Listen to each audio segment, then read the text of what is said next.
Today I will continue that I have finished in the last class. But I will recapitulate. At first, I recapitulated the lesson previously I have told. Now, at first, the definition of the bones. We have read the definition of the bones: specialized, highly vascular, mineralized, constantly changing hard form of connective tissue. So, bone is a connective tissue. Next was function of bone. Next, composition of bone. As bone is a connective tissue, so it is composed of two components. That is, one is cell, and one is intercellular substance. That is the matrix. It has two components: organic and inorganic. Within the cell, there was osteoprogenitor cell, osteoblast, osteocyte, and osteoclast. And we have read all types of cell very clearly. Now the structure, gross structure of bone was, that is the compact part of the bone, and it is a spongy part of the bone. And the covering of the bone was periosteum. This is the periosteum. What is periosteum? It is a fibrovasculocellular layer which covers the external surface of bone except the articular surface.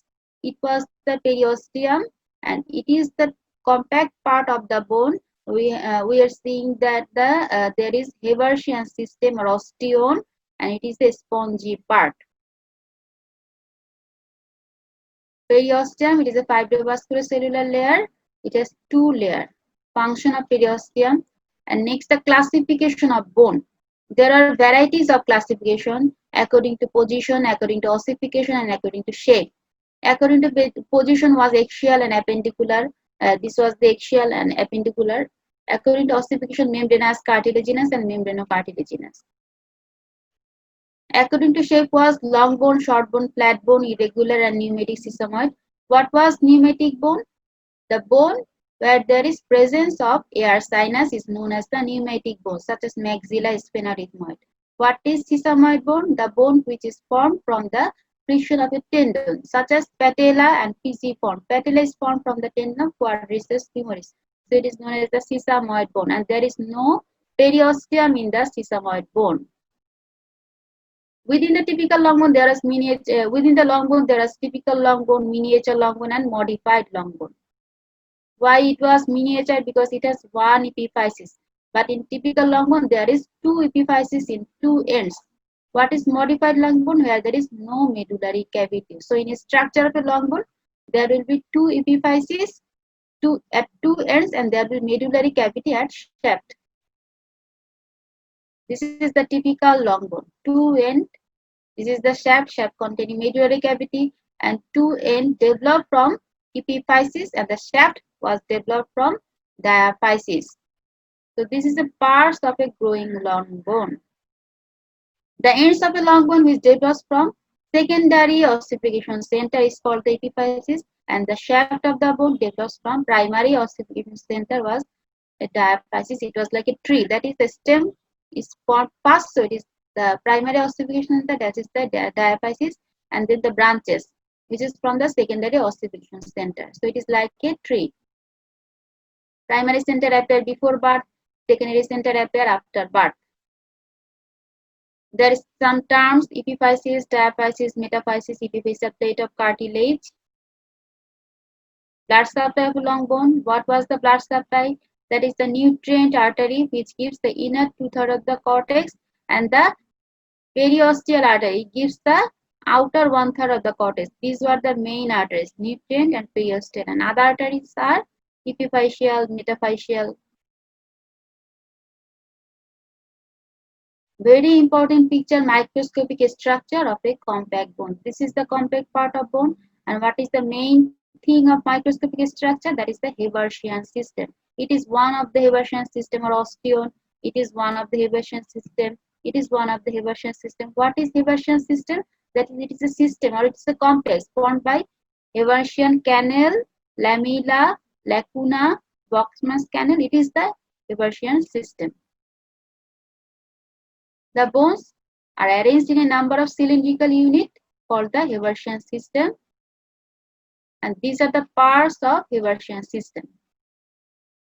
This is the Haversian canal which contains blood vessels, nerves. It is the Haversian canal.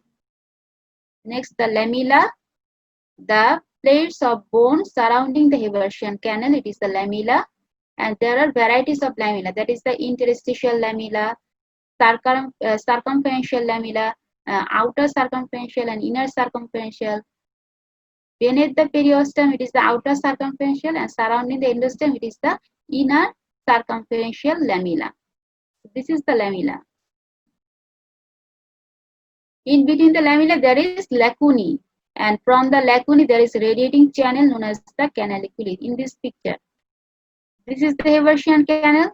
These are the lamella, that is the place of bone, and within the lamella, this is the space, this is the lacuna, and lacuna contain osteocyte. From the lacuna, there are radiating channel. These are the radiating channel called the canaliculi, and the canaliculi contain cytoplasmic process of the osteocyte. Why the cytoplasmic process is important? To connect with the inner part of the bone with the Haversian canal, because the Haversian canal contain the blood vessel. Main blood vessel remains in the Haversian canal, and the nutrition from these blood vessels come through the cytoplasmic process in the inner side of the bone. This is osteocyte. Now the Volkmann's canal. This is the Volkmann's canal. This connect with the medullary cavity, with the periosteum, and with each other of the Haversian canal. And this perforate the lamella, so it is known as the perforating canal also. And it contain also blood vessel. Spongy bone, only the trabeculae, there is nothing. Cells of bone tissue, osteoprogenitor, osteoblast, and osteocyte, osteoclast. Progenitor means it is a stem cell, that is, which differentiate into osteoblast, the next cell. What is osteoblast? The immature cell which synthesize bone matrix. Next, the osteocyte. It is the mature form of the cell, and it maintains bone matrix. And what is osteoclast? It resorb the bone matrix, so it is known as the osteoclast. This is the picture of the bone cell. This is the surface of bone.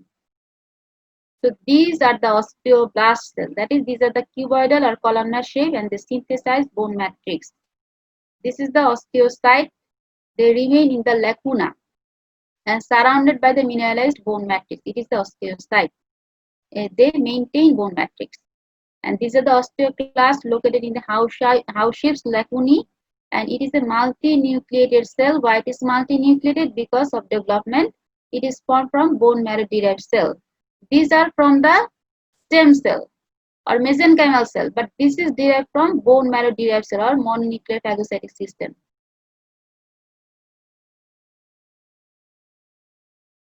This is the osteoclast, and these are the ruffled border of the osteoclast, which is important for attachment. This osteogenic cell, osteoblast, osteocyte, osteoclast. Again, osteoclast is multinucleated. It is very, very important. Now, what is open bone? The primary bone, that is the immature bone, is known as open bone, where there is no developed Haversian system. What is lamellar bone? Where there is developed Haversian system. This is the lamellar bone. There are two types of bone marrow, red bone marrow and yellow bone marrow. Why red? Because of red blood cell. And why yellow? Because it stores fat. Now, a pathological condition, osteoporosis, where bone resorption exceeds bone formation. That is, where there is more osteoclastic activity, is known as the osteoporosis. Next, the process of bone formation, that is the ossification. The intermembranous, endochondral, membranous কেন এখানে membrane থেকে formation হয়?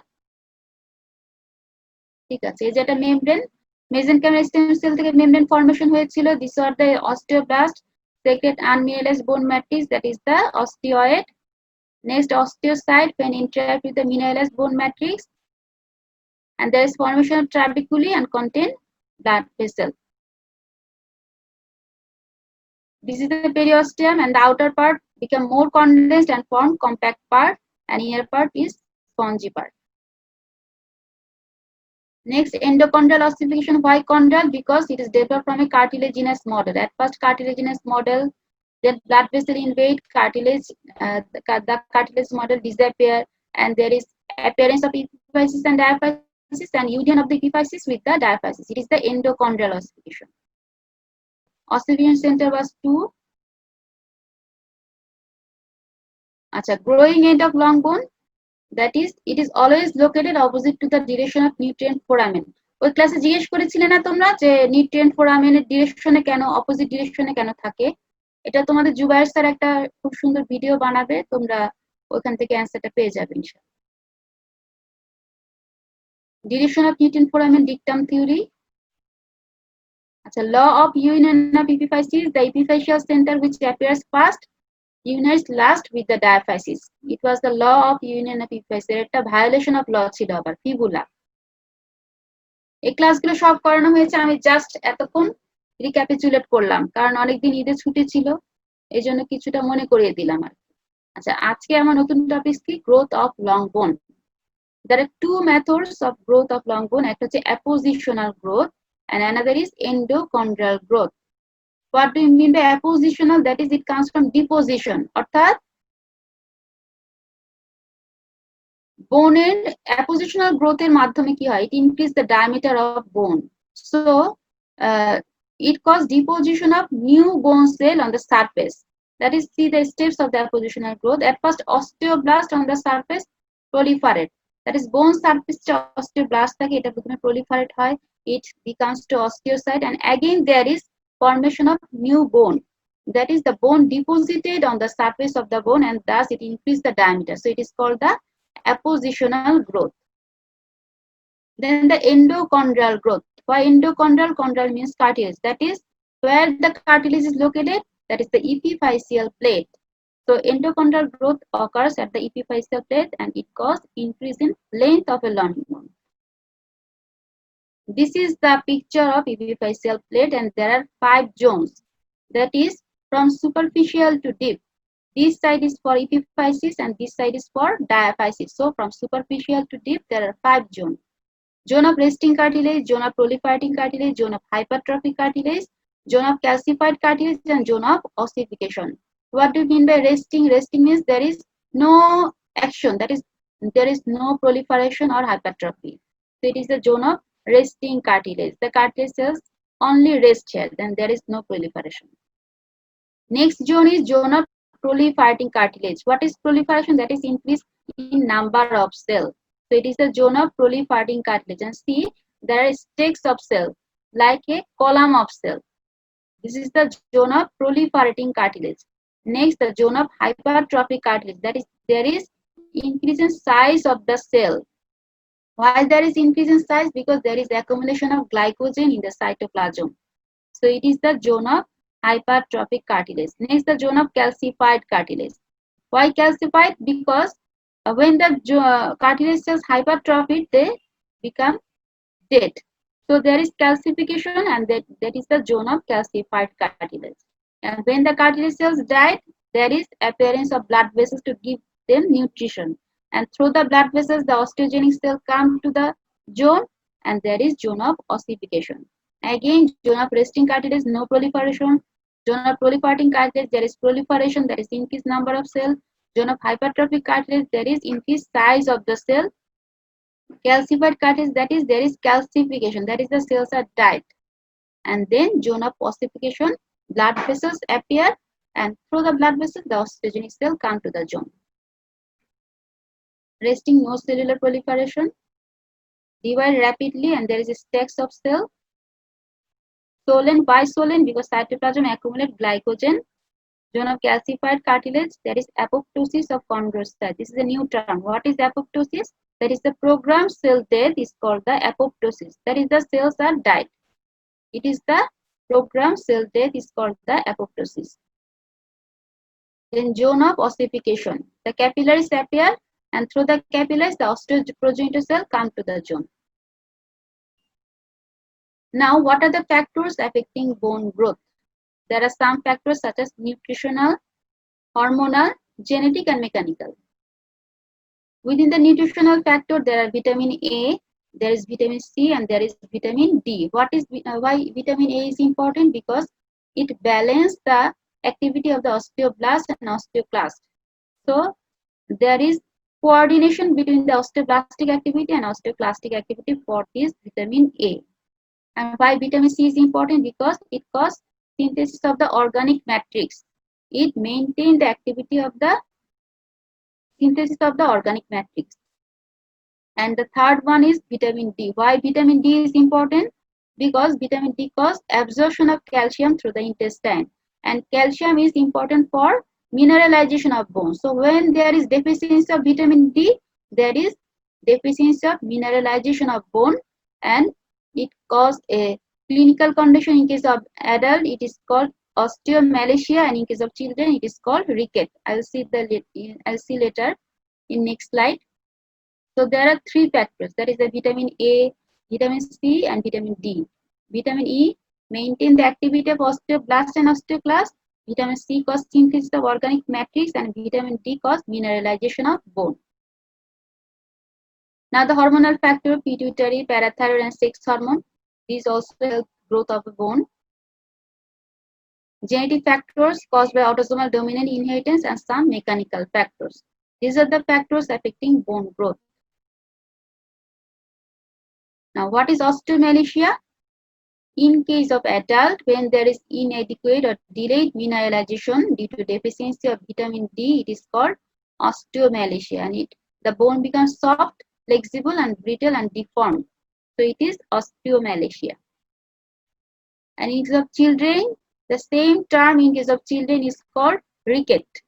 And due to delayed mineralization of bone, there is bowing of legs in case of children. Thank you. If there is any question, you can unmute and question me. Ma'am আমার একটা question ছিল।